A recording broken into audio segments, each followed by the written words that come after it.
Kung ako po ay papatol sa mga ibang comments na negatibo dito, pare-pareho pong walang mangyayari sa amin. Ako, bilang isang mangangaral ng Panginoon na purely nagbabahagi ng kanyang mga salita at walang ibang hangad, hindi katulad nung kanilang ipinaparatang, makakontent lang daw.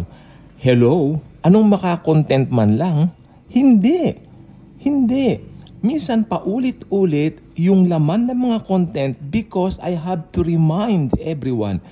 Minsan, yung mga nagko-comment dito, I know mga unbelievers yun eh. Kasi alam ninyo, kung mananampalataya yan, alam niya yung sinasabi niya at pangalawa, meron siya mga wordings ng isang mananampalataya. Bilang believers ni Christ, alam natin yung sinasabi ko. Di ba? Alam natin yon. Pero, kung papatulan ko lahat ng mga negatibong komento rito, wala pong mangyayari. Maniwala po kayo. I believe most of the time, ang isang mangangaral kailangan passive ka. Kailangan hayaan mo lamang. Kasi ang Panginoong Hesukristo, hindi siya nagbuka ng bibig. Malibang tanungin siya ni Poncio Pilato, ikaw ba ang hari ng mga Hudyo? Sumagot siya doon, ako nga, sabi niya. Pero, hindi dito ang aking kaharian. Maliwanag po yan sa banal na kasulatan.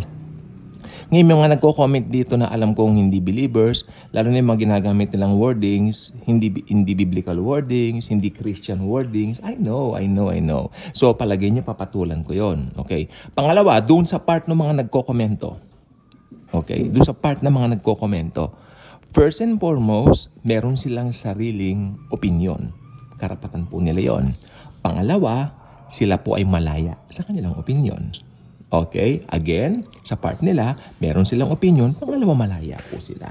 So, ang social media po, isa po sa kagandahan po nito ay ang malaya tayong magsabi ng anumang naisin natin. Pero, tandaan po natin, may sinabi ang Panginoong Hesukristo, you shall know the truth and the truth shall set you free. Sino ang truth na yon? Si Jesus. Kaya po ako paulit-ulit, lalo na po sa rapture, kasi kailangan pong marinig ng mga tao at ma-remind ang mga tao in the first place na anytime nga po magra-rapture na. Hindi ako nag-mention ng dates. Ang sabi na nag-comment dito, hintayin na lang natin dumating ang Diyos. Yan ang term niya, Diyos. Tama, Diyos si Jesus. Pero mas maganda sabihin mo, si Jesus darating sa rapture. Siya ay Diyos. Diba? Use the name of Jesus. Kaya napaghahalata kung anong kalidad ng mga nagko-comment na yan. Okay. Inano ko lang po, I really need to defend myself also dahil sometimes talaga hindi maganda mga komento na nababasa ko. Okay. Siyempre, nasabi ko na nga po, no? Rapture pa rin po ang ating topic. Ito po ang gusto kong sabihin sa inyo. Kayong mga hindi nagseseryoso sa rapture, kayong mga very passive sa rapture, ito ang gusto kong sabihin sa inyo. Ang rapture darating bilang isang ordinaryong araw. Again, it will come as a very ordinary day. Anong ginagawa mo tuwing umaga? Ikaw ba'y nagkakape? Ikaw ba'y nag-aalmusal ng kanin? May mga iba nag-aalmusal ng tinapay tulad ko. Ikaw ba ay nag-garden? Ano bang gagardenin dito sa amin? Puro semento ang paligid namin. Walang gagardenin dito. Mga kanal, tapos semento. Anong gagardenin mo? Wala. O yung mga nasa probinsya, maari. Yung mga ibang dito sa Maynila, may mga malaki silang bakuna. May mga gagardenin sila. Ordinary day. Yung iba naghahatid na mga anak sa school. Yes. Yung iba naman, eto na. Mga piloto. Mga piloto papasok sa kanilang gawain sa pamimiloto. Yung iba naman, bus drivers. Yung iba naman, taxi drivers. Yung iba naman, may mga kaya sa buhay, may sariling mga vehikulo. Pupunta para sila po ay pumasada o kanilang puntahan yung kanilang mga pupuntahan gamit ng kanilang mga vehikulo. Okay? It's an ordinary day. It's a lovely day. Actually. Okay? Tapos, pag nahatid na yung mga bata sa school, yung mga bata mag-swing muna bago mag-flag ceremony. Tapos, sasabihin nung nanay, o sige anak, pupunta na si mami, O kaya si daddy, pupunta na si daddy muna. Magkita tayo mamaya. Yayakapin yung anak, maya-maya, nawala na yung anak na kayakap niya. Maya-maya, naghulugan na yung mga eroplano, nagbagsakan. Makinig po kayong mabuti, nagbagsakan yung mga eroplano, sumabog. Mga train na derail. Very important po na ang rapture ay i-remind sa tao. Ano sa palagay ninyo ang maiisip ng mga naiwan? Nasaan ang mga milyong-milyong tao na nawala? Anong mangyayari? Great chaos, great catastrophe. Great controversy. Okay? Yun po ang mangyayari sa araw ng rapture. Yan po ang akin pong inire-remind sa inyo. So, hindi po masama na ang rapture ay i-remind ko ng i-remind. Maski 2 beses ako mag-record ng video sa isang araw, ma-remind lang kayo. Hindi po ito kasawaan, hindi po ito may content lang, hindi po. Sapagkat maniwala po kayo, kapag dumating ng rapture at naiwan po kayo, hahanapin nyo ang mga content na ito dito sa YouTube. Mga ilang video na nagawa ko, natabunan na lang. Meron doon, hanapin nyo, ano ang gagawin ko pag naiwan ako sa rapture? Check nyo. Nandun, binigay ko, mga 10 points yon.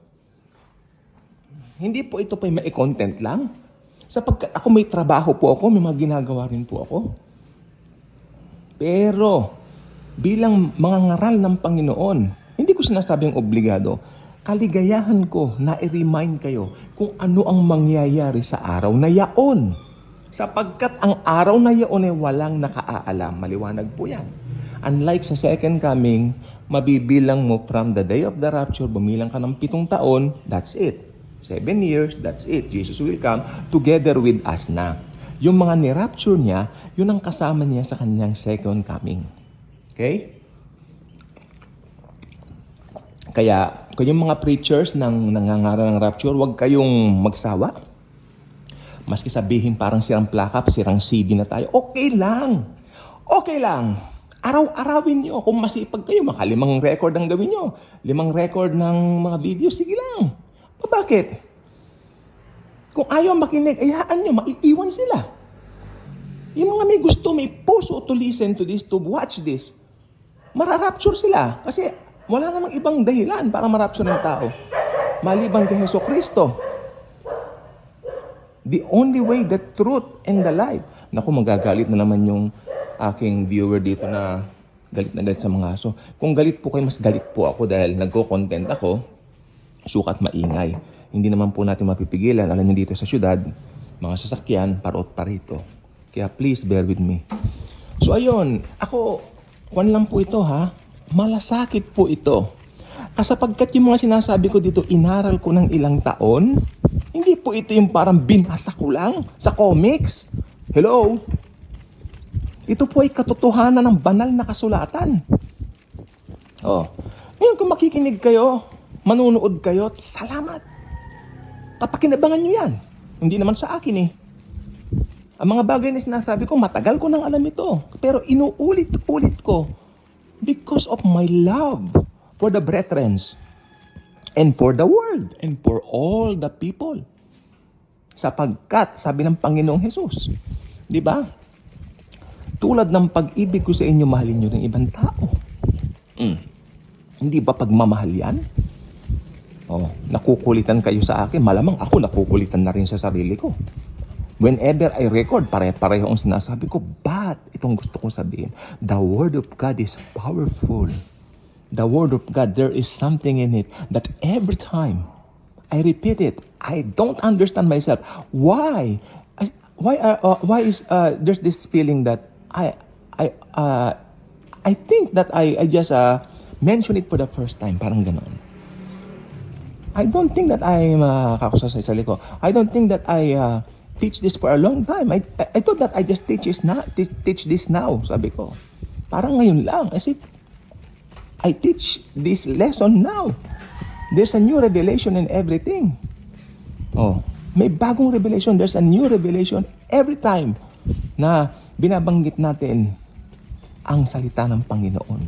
Hindi po nakakasawa. O lalo na yung John 3:16. Maya-maya, yung iba, yan ang laging topic. May maganda po yan. Bakit kasasawaan nyo ba yan? The word of the Lord Jesus Christ is powerful. At yan po, ang rapture day ay very ordinary day. Malamang gumising ka isang araw, magsisipilyo ka, that would be it. That would be it. Yun na pala yun. Hindi mo alam, yun na pala yun. Diba? So, pag naki Jesucristo ka na, if you already have Jesus in your life, you are ready to meet Him anytime. Nagkakape po kasi ako. Kaya, God bless po.